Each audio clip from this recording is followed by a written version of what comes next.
এক কৃষক নিজের কুঁড়েঘরের ভেতরে বসেছিল।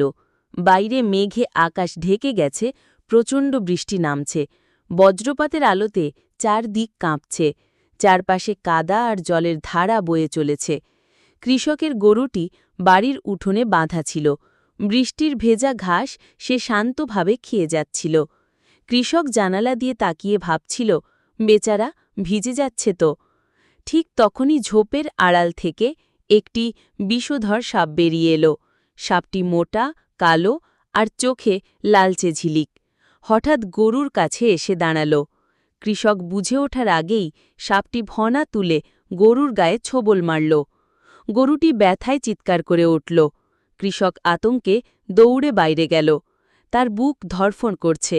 সে জানে এই সাপের কামড় ভয়ানক। বৃষ্টির শব্দ, বজ্রপাত আর কৃষকের উৎকণ্ঠা মিলেমিশে সেই মুহূর্তটিকে আরও ভয়ের করে তুলল। প্লিজ সকলে লাইক সাবস্ক্রাইব করে